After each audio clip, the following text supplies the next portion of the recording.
Good day. You're listening to Magma out of Bermuda. American dream becomes an American nightmare. Whole heap of things are going on in America. We see Louisiana almost flood out in the, I believe, on Bourbon Street. We see water like it's a river run on Bourbon Street, man. May I tell you?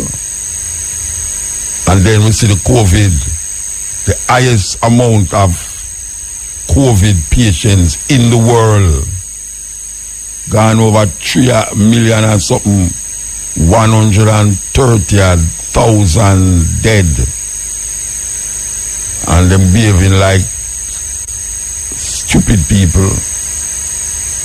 We see all of the people them who are giving people them certain information is now on Donald Trump's 13 file, or if them in any file, them telling the people them responsible for giving information to bypass the CDC. For those of you who don't know what the CDC means, the Center for Disease Control, and the main man, Fauci, or whatever them call him, is now become an enemy. So predictions is not good, because we see California locked down again, them open and locked down back. We see Florida is under some serious threat. When we say threat now, we mean death. Arizona, Texas, most of the place them now is going to lock again, lock back.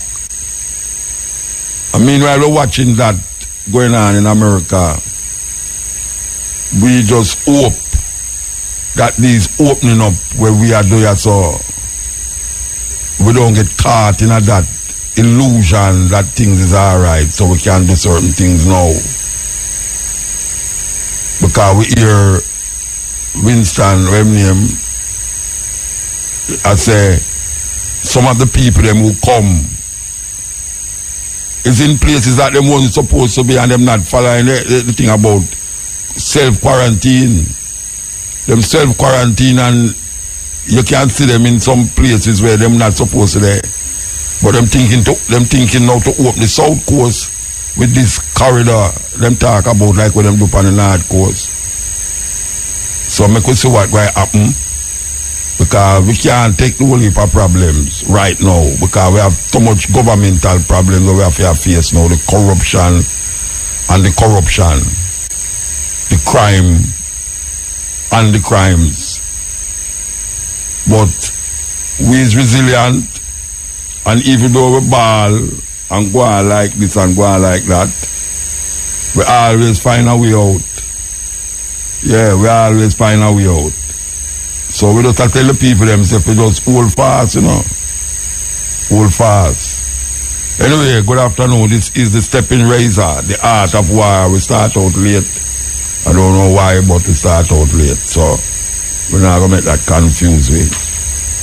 We have some things to cover here, but we want to get to the I could take some other and come back. I could take the other and come back. This is the Steppin Razor, the art of war.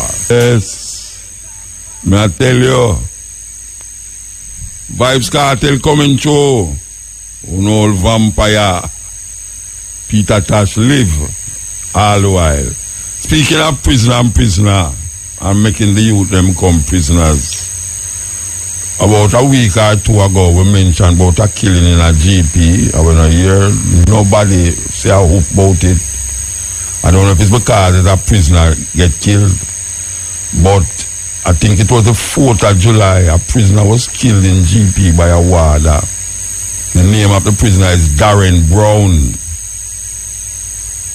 So we don't know why is it that we're not here. It's like it's an undercover, undersheet, under backyard business.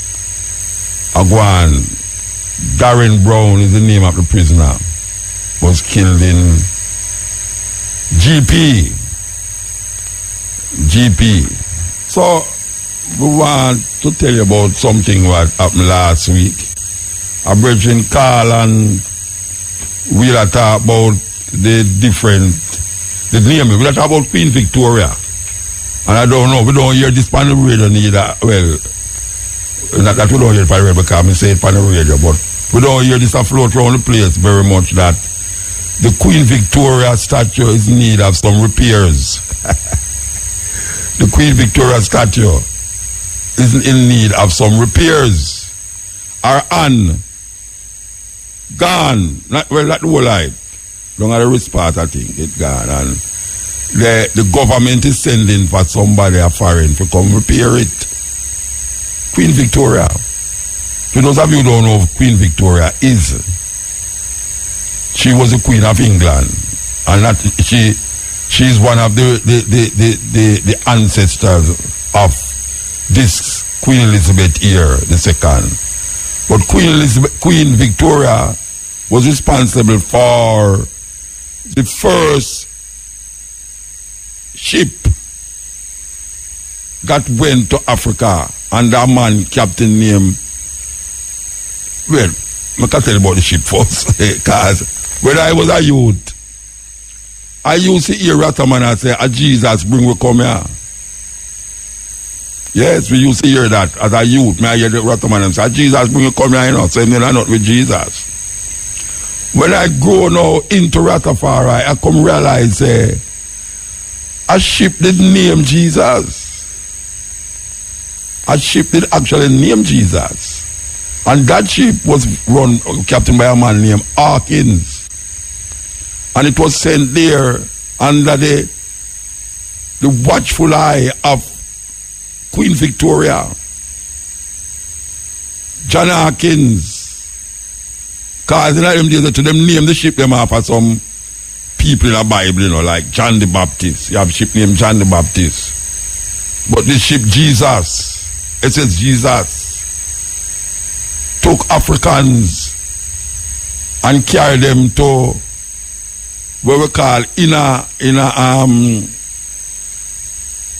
America and also in the Caribbean also.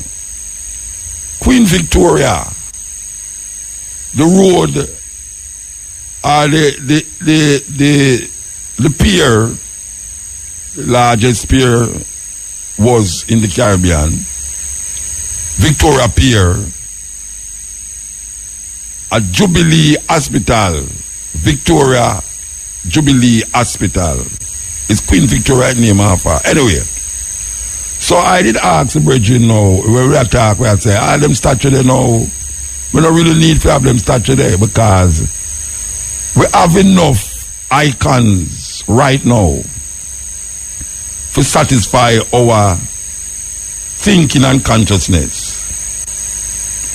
But the statue them, even though it now going to provide clothes and shelter for the people them, but it will provide a certain sense of self-worth for a nation that has been polluted and bruised for centuries.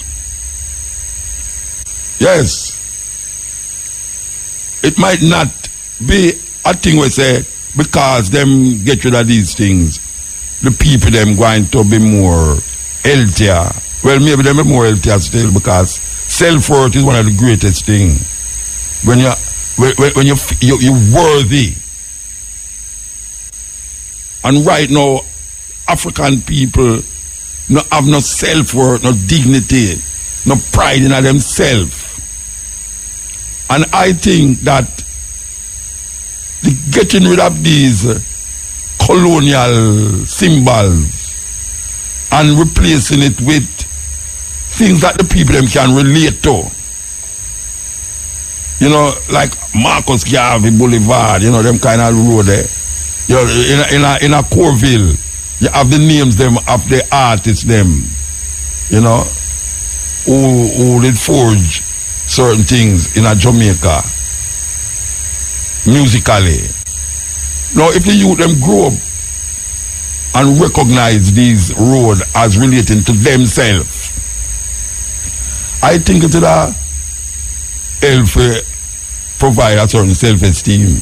What do you think? What do you think? Because we have been, I mean, look what we go through,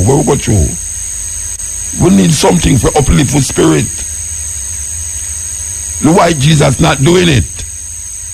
The white Jesus not uplifting with spirit at all because it's still a part of the colonial system. That image, that statue of Jesus represents the death and destruction of African people. Not the rising up, not the resurrection of African people, but the death and destruction of African people. Because most of these people who took Africans from Africa, who took the Indians from India, who go and kill people in their own country, gave credence to this argument of the blood of Jesus. I know black people still maintain that and don't realize it's not working. So when we tell the brethren, say, all right, who was sent on? I think give me that call from St. and I say, who was sent on? Him never know. I say, well, you want to know, I will give you homework. I will send you go home to go find out who was all these people. I remember that years ago, I did that kind of thing on Cutting Edge where I actually tell the people them, the 14 different parishes what them represent. So today I want to know, repeat the reason and the who of the Jamaican parishes, the names of the parishes and which part the name them come from. It's a serious colonial experience you go through. The name of the parishes them, the 14 parishes, because one time there was about 20 parishes, you know. It's in your school book, you know. It's in your school book. One time there was about 20 parishes. Now it's 14, but all of them have a name. Go and go for the news and come forward. Hear the news a while ago. I talk about Zenze,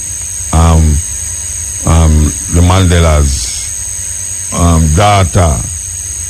That is really something else because sometimes when you hear about somebody, you feel away, but so when you know that somebody personally, it makes you even feel a strange away.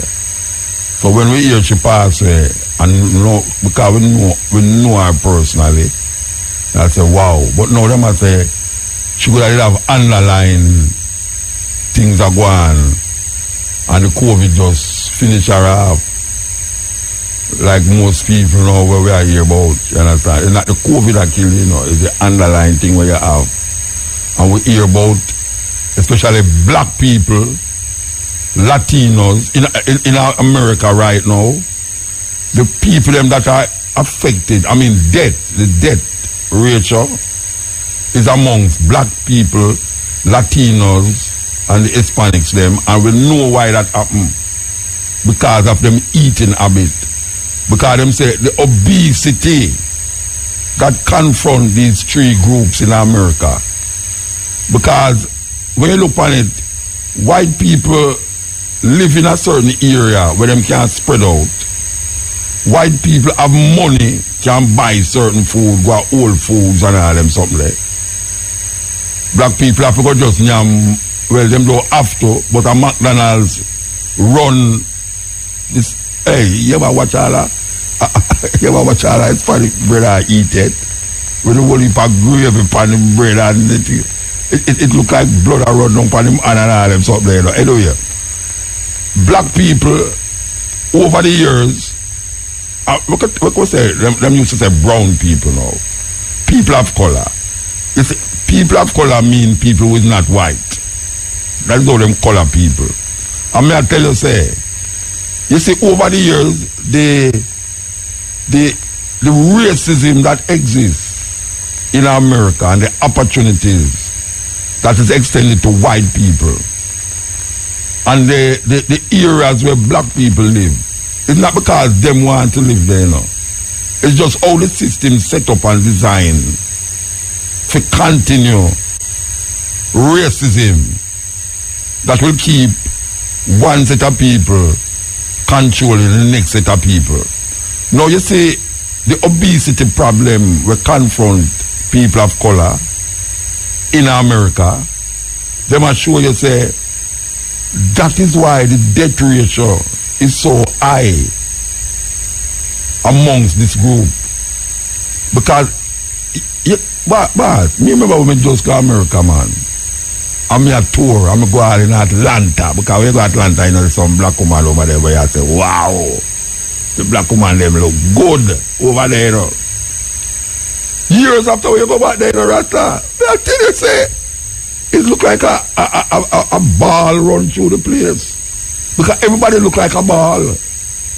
Just round and, you know, and it's not like them round and look good. Yeah, you know, it's like them round and just gone up in the sky, them kind of way there. You see a black woman walk down the road and you look from her from behind, you know. You wonder if it's three people have on the same clothes. You know, it's like there's no taking care of self. Because the situation that them find themselves in, don't allow them to think about health consciousness. You know, I mean, you have some black people who go through the cracks and get away with the family, you know, but the majority, you go out in a Brooklyn, you know, you go out in a Bronx. I mean, I talk about Bronx over the other side, not just part of the Jews them there, over the side with black people there. Like a Flatbush divide over there, so the Jews them side, from the black people them side. And when you look on the conditions of black people, it's like the conditions in the ghetto are so still, you know. Yeah, but there's a systematic racism that exists in America where allow for that for continue. It allow for it to continue. So when the statistics them are show, you know, say the ratio of black people, Latinos and Hispanic people were dead from this thing and all. It's overwhelming. And in Arizona where you find mostly the Mexican them where they come across and you know them have the Spanish.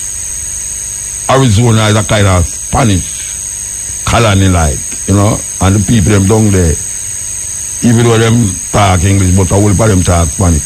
Them do have no health conscious about them. Them know nothing about no old foods and health food and, you know, spinach and arugula and, you know, them none of them something there.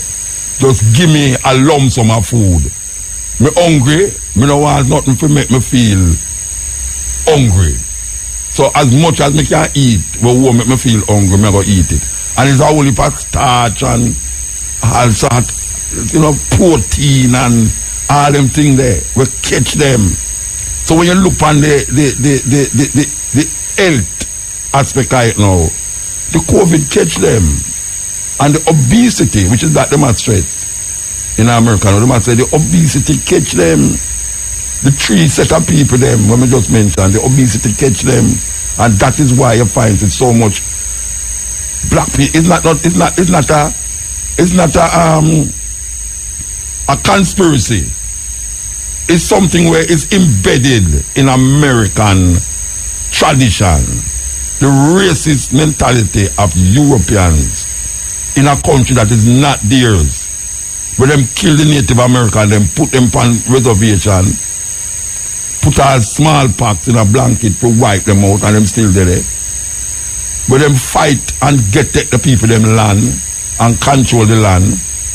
Where Manhattan was bought for $25.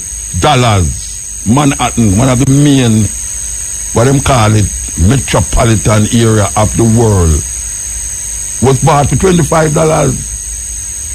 And I say it once, I say it twice. I've never walked in Manhattan yet and say a family, a Native American family. Even though it's them, they own it. It's an island, you know. Manhattan is an island, you know. Them did own it. But now, if you look at the store, them don't Native American can't be going to the store them. The suicide rate amongst Native Americans is more than the other group of people. Suicide rate. And it's for them land. For them land. Yeah, them are going to move the John Wayne. Them have airport now, California. Them John Wayne airport. Everybody know John Wayne. Big, strapped cowboy a kill one for Indian and cavalry and all them things. Him was one of the biggest racists against the Indian them, you know. He make some statement where them come up catch up with him now, you know, that them say, look here, you see the amount of things we have say against black people and Native American, it's time them top long call the airport, no John Wayne Airport. Remove that name. So all over the world, this thing is like it's like the COVID where I catch on, you know. The idea of moving these racist, white supremacist ideas and symbols. It's now. It's now. And it getting more and more embedded in the minds of so-called minority groups, which is lie. Minority groups. It's more and more them I realize, but yes, that's true. You know, look on the Confederate flag. Anyway, we was talking about the COVID, the health of so-called colored people. We talk about the Native Americans and how the land was taken away from them by invaders. Because they invaded America looking for land, moving from Ireland and those places in the British Isles, and end up in America. And then they started to fight against each other. The Confederates from the South versus the British, and not the British, versus the same white people, them, and I have to separate them. And the racism that was fought for from Washington, we are talking about the President of America. Washington, Lincoln, who them claim free the slave them, which is a lie. Lie. He never free no slave. He never free no slave. Lincoln, Thomas Jefferson, all of them come down. Had racist, white supremacist mentality. But they were placed as symbols of salvation to the American cause. And we know that what is embedded in the American cause is white supremacy over all others. It is in the anthem. The anthem was not written for an anthem. It was a poem that was written. And it was, and as a matter of fact, it was written about 100 years before it became an anthem. And in that anthem, if you look on the third, what them call the third,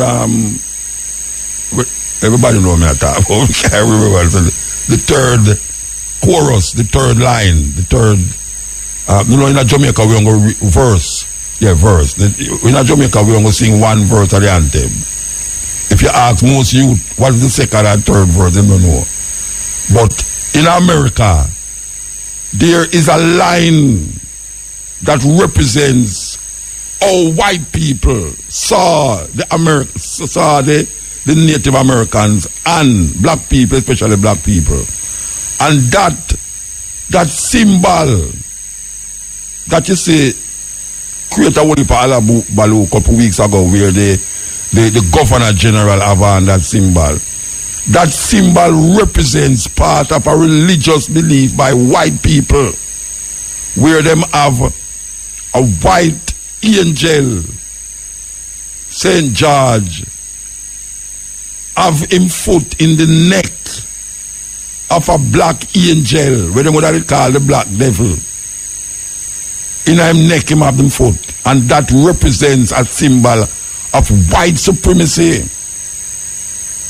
The Governor General represents the Queen, the same Queen who them go in a parliament and declare, long live the Queen. Long live the Queen. The Queen is 90 years old, she live long. But what has that empire done to maintain and sustain the people who they murdered and ravished for how much years? 400 years. What have they done? What have they done? I can tell you what they did. They indoctrinated some of the slaves to become like them. And in turn, they started to manipulate the people who entrust them to do the business of the state. But they all do it in the interest of their colonial masters. That is not visible in Jamaica physically. But the doctrine that they continue and perpetuate is of a colonial mentality. That's why we call them bossy slave. Bossy slave because them in the Queen House, them call it Parliament House, and they maintain long live the Queen and her successors and whosoever come after and after her. Them have a mace in there where represents the presence of the throne of England. It's a terrible thing. It's a terrible thing. And we have the Governor General sit there representing a white colonial system over a so-called independent state. And the people them who is the slaves have to pay him to maintain colonialism over way. We have to give him big house to live in. We have to give him food money, chauffeur, and pay, all of them get paid. And it's not the Queen that pay him. It's not the Queen that pay him, it's we. And we have prime ministers come and prime ministers go and maintain that system of colonialism. That is why them is so corrupt. Because just like the British Empire that was corrupt and thief, Henry Morgan and all of these guys who come across as so rob, rape, kill and murder. It's the same thing them come and do in the black skin. Like roast breadfruit. And it's not even the good breadfruit where you can scrape off the black half fight. Them roast. You can't scrape off the black, but when you cut it in two, the heart of the breadfruit is white. These are the people them that govern us. So when we talk about now the idea of these symbols that we mentioned, we want to talk now about what we said we was going to do. We want to tell the Jamaican people who is too old to remember why Clarendon named Clarendon and Hanover named Hanover and Kingston named Kingston and St. Andrew named St. Andrew. And we want to tell the youth them who has never heard it before why them live in who was Portland, who was St. Mary, who was St. Elizabeth. We want to refresh your brains and refresh your education in this matter. So, we want to start with Clarendon. Clarendon was named in honor of the Lord Chancellor Sir Edward Hyde, Earl of Clarendon, one of Jamaica's youngest parishes. Clarendon was formed from a combination of three parishes: St. Dorothy's, Vere, and the old parish of Clarendon. Before the merger, its capital was Chapelton. So it's three parish make Clarendon. Remember I tell you say Jamaica did have more than 14 parish. Okay. Hanover, Jamaica's second smallest parish. Hanover was established in 1725 and was named for the reigning monarch on the British throne, George I, who was from the House of Hanover in Germany. George I, who was from the House of Hanover in Germany. Kingston, the capital of Jamaica, is the smallest parish, yet the most populated city on the island. Kingston was founded in July the 22nd, 1692 by Colonel Barry's Hog Crawl. Colonel Barry's Hog Crawl as a refuge for survivors of the earthquake on June the 7th, which had destroyed 2/3 of Port Royal. The original grid pattern of Kingston remains the same today except for a few additions. The additional streets were named after the councillors at the time when the town was founded. Manchester. In 1814, Manchester was formed from the parishes of Clarendon, Vere, and St. Elizabeth. It was named after the Duke of Manchester, who was governor of Jamaica when it was formed.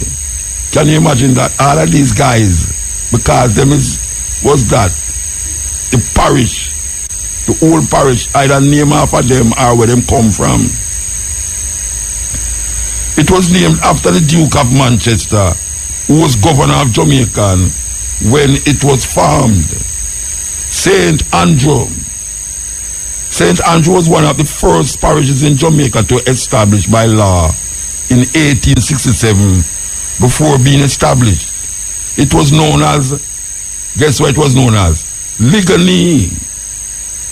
The Taino word for iguana. As Kingston grew in popularity, wealthy residents of Kingston began buying old pens. Listen to this, you know. Listen to this.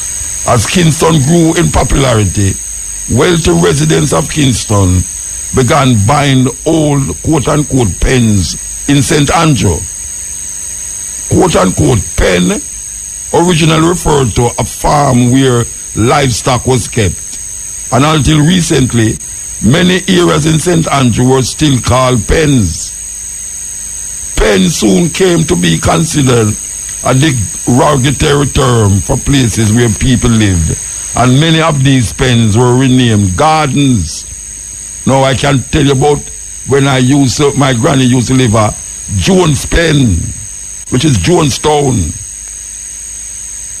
When we hear about Trench Pen, when we hear about Admiral Pen, all of them the name Pen because animals stuck on him thing there anyway. So them say it was a derogatory term for places where people lived, and many of these pens were renamed gardens. St. Anne. St. Anne was named after Anne Hyde. Now, how she become saint, I don't know. Wife of James II, King of England, and is recognized as the largest of all the parishes. It is known as the Garden Parish for its bauxite agriculture and livestock production, and perhaps most notably, its tourist attractions. So, now you know who was St. Anne. She was the wife of James II, King of England. I don't know how she became a saint. St. Catherine. St. Catherine was created in 1867 when 4 smaller parishes were joined together and is named for Catherine, Queen of Charles II. See it? We want to come back to it. This arise. This is the time to rise up. Yeah, man, this is the time to rise up. So we're going to continue what we was talking about, the naming of these parishes that will become known as the 14 parishes of Jamaica. So we reach at St. Catherine, and we tell you, say, St. Catherine was named because of she being the queen of Charles II. St. Elizabeth. St. Elizabeth is one of the oldest parishes in Jamaica. Originally included much of the western section of the island, it was split to form parts of Westmoreland and Manchester in 1703 and in 1814 respectively. So, St. Elizabeth was named in honor of Lady Elizabeth Modford, wife of Sir Thomas Madford, governor of Jamaica between 1664 and 1671. Up to now, we don't see nothing will represent the majority of the Jamaican people, because them things get named long before most of it born. Long time. Now we are here. We are here. Anyway, St. James. St. James was one of the second group of parishes formed in Jamaica, and it's said to have been named by Sir Thomas Madford in about 1655 for the Duke of York. Them name it for the Duke of York, you know. Because it's all this Madford man. This Madford man have enough stock, you know. Because him have a hand in St. Elizabeth, Lady St. Elizabeth, and him have a hand in St. James. Because him say, all right, I love that brother there, you know. So you know. See the Duke of York, who later became James II, how he become saint. That is the point, you know. The point is how the hell these people just put on saint upon themselves. Well, I mean, really. Anyway. Yes, anyway, we come read again. St. James was one of the second group of parishes formed in Jamaica, and it's said to have been named by Sir Thomas Madford in about 1655 for the Duke of York, who later became James II and was a reigning monarch at the time. It was, however, much larger at the time, as it included what are now the separate parishes of Trelawney and Hanover. You hear that? St. James, Trelawney and Hanover was once engrafted in the parish of St. James. St. Mary. St. Mary is well known for being one of the first sections of the island to be occupied by the Spaniards. It is believed to have been named after the Spanish port Santa Maria. Although Madford's daughter was called Mary, and when St. Mary was first formed, it was next to the parish of St. George, which was named after George Needham, Mary's husband. I tell you, what a catastrophe. So, St. Mary, the daughter,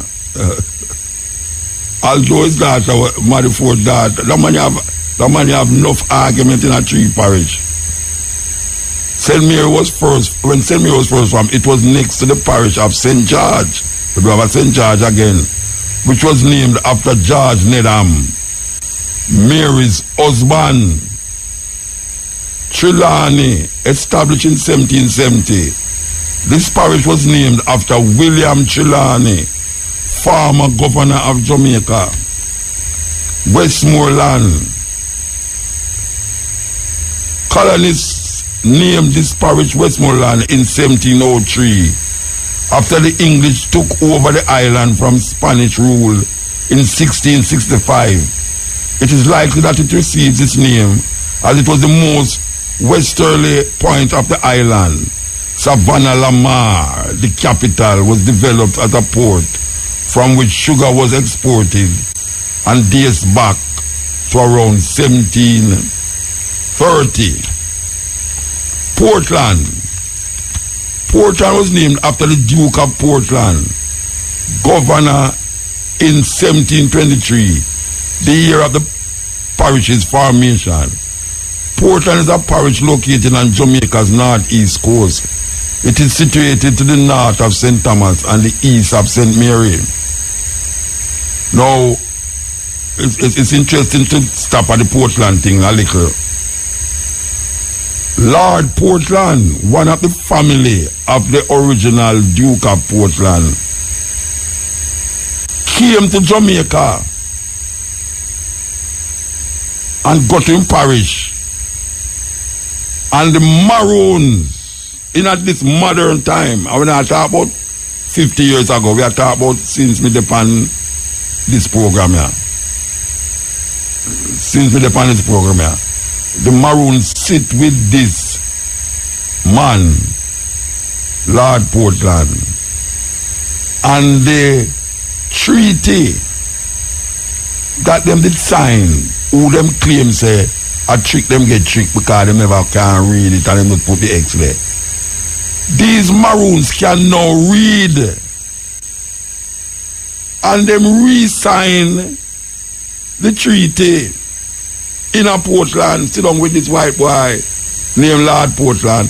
Them re-sign the treaty without making any adjustment to the treaty. So, that is just a little anecdote for you here. St. Thomas was named after Thomas, Lord Windsor, governor of Jamaica in 1662. And those are the parishes, how them get them name, who them get them name from, and where them get them name from. Now, looking at that, where in that we as the majority of Jamaican people can say without a shadow of doubt that this is very inspiring. This is very inspiring. A statue of Usain Bolt to a youth is very inspiring. A statue of Bob Marley is very inspiring. Names, given what we know of the history of those people. The history of those people is nothing but murder, rape, rob, death and destruction to any indigenous people that them come across. You name the continent. You name the continent. From Australia to the North America, South America, Central America, Asia, they have left a trail of destruction for the indigenous people, of the people them that them find. And leaders that we have now, people who govern we, don't recognize how imperative it is to really stop and check the history and recognize and realize that this is a new time, this is a new dawning, this is a new age of thinking, and there must be something there to keep the sanity of the people them. Just like all them who cause the destruction use them symbols to represent them icons, them places and them things. And it gives them a sense of self-worth. And people travel and spend millions of dollars to go to the Sistine Chapel to watch Michelangelo painting a biblical imagination. That statue, when you go into São Paulo in a Brazil, that statue of that white Jesus that stretch out him hand, so it's a symbol, never-ending symbol that represents white supremacy. Even though the majority of people in Brazil is not white people. Think about that. And look on where we look on the churches in Jamaica. If you talk about take down them picture there, you can't take down any other picture, but don't take down the white Jesus, which is an imagination of white people's thinking that has been imprinted and embellished in our consciousness. And we wake up every day with that image in our head. And we can't resurrect ourselves. We can't resurrect ourselves up to this day. Because there's something that is pressing. And we refuse to understand that it's we and the people them that we put there to govern the situation is causing it. Because the Europeans leave them educational system, the religious system in the minds of the people. And one great leader say, the greatest weapon in the hands of the oppressor is the mind of the oppressed. I have certain tune with us resonate. You understand? It's not maybe not be a it not will be a it's not going to be a number one tune and a big tune, but the brethren I said something where we need to listen. We need to listen because that was what the Jamaican artist was all about. And I said was with a capital W, capital A and a capital S. That is what the artist them was all about. Awakening the consciousness and the conscience of the people who listen to reggae music. Jamaican music has helped to give rise to a revolutionary spirit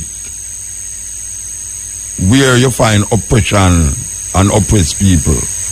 The youth them have some big gun, bigger than where the police them have reality.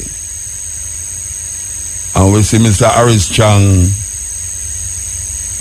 behaving like things, him have everything under control. Look at them, they have nothing under control more than the COVID. And the COVID, the answer to the COVID was not made up in the Parliament of Jamaica. It was made up by WHO, World Health Organization, and the CDC, Center for Disease Control. It is not out of their mind comes all of these directives that them giving the public. I will say it last week, I want to say it again. If the government is claiming victory because of what they do or did or is doing as it relates to the COVID, where is not them come up with the answer.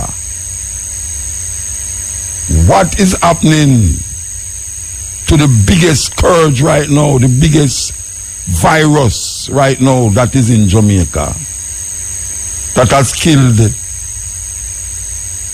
1,000 times more people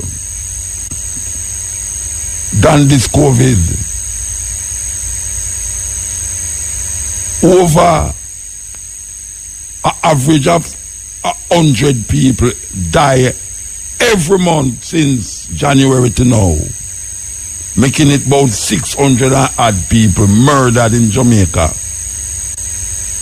Murdered in Jamaica. 600 and odd people. 10 people died from COVID. 700 people declared them upset. 700 people have been tested positive. 700 odd people have been tested positive in Jamaica for the COVID. Them know how to angle that because it's not out of film thinking. It's not out of film thinking. The solution come. Where is the solution for the murder rate that is taking place in Jamaica? Where them sitting down and telling you now, say, look here, less people get murdered in the past 6 months this year than last year at the same time. What a madness. And remember Mr. Chang say, him want to get down the murder rate to about 800. Them people are not easy, you know, Rasta. For him point, for him target, is to get the murder rate down to 800 per year. What kind of sick mind is that? What kind of sick mind is that?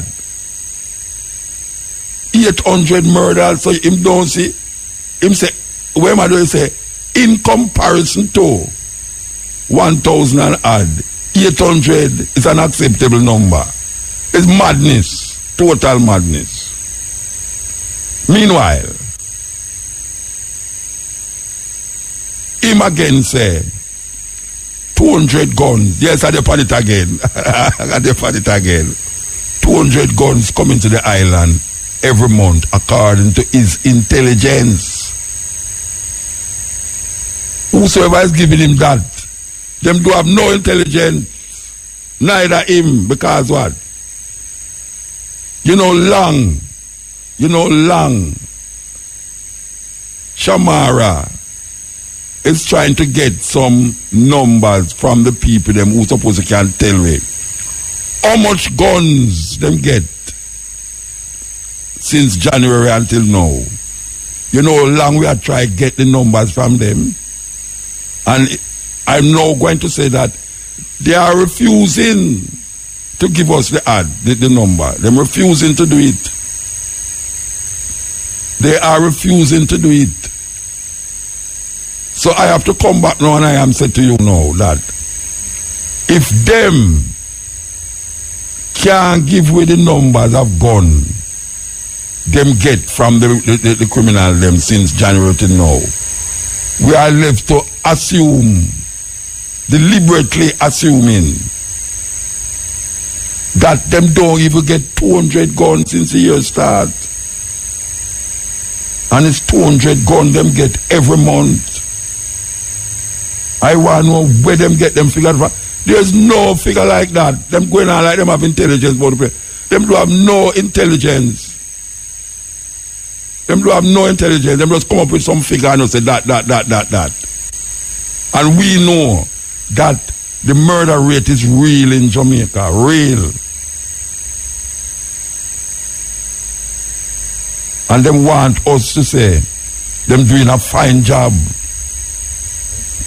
Them have a radio station named JLP FM. It is broadcast all over the nation. And that radio station is there to propagate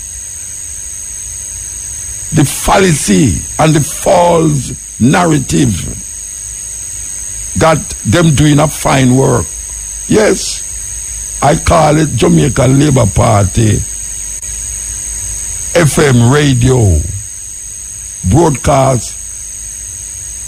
It spread widely across the same of Jamaica. And the narrative that them push is that the government is doing a damn good job. I know as a fact that the good job is to be lauded. And they are doing quite a good job in copying the protocols that was sent to them from World Health Organization. They are doing quite a good job. But it is not of their own thinking. We need some leaders that can think to solve problems for the Jamaican people. We need them to think and solve the problem. And the problem that is confronting us now, and for years now, with all the state of emergency and the curfew, the man them get bold now, them a kill people. Which part the curfew there? And which part the state of emergency there? Them now run from police.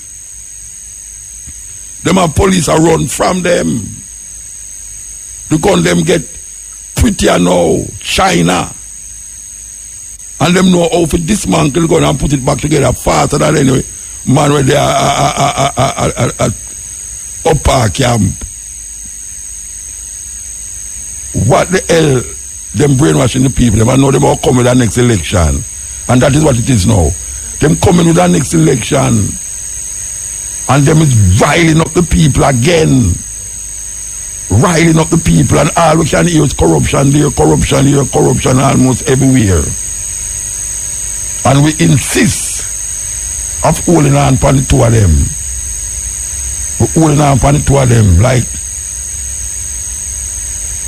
drowned man holding on a straw. Drowned man holding on upon a straw. That is what we're doing. But the youth them go and wake up. The youth them go and wake up. It's just that them killing each other so much now that it is blinding them from understanding what is really pushing them towards that mindset. It's like a man who lay down on the road in front of Central Police Station. Because him see, say, if him lay down, and we know that happen, because if you go down there at night time, you see them lay down in front of Central Police Station, believe that they are more secured than if them lay down Peters Street, Peters Lane downtown, or down a King Street. Them feel more secure. Them go lie down underneath it, so. And guess what? The police they come out there and run them.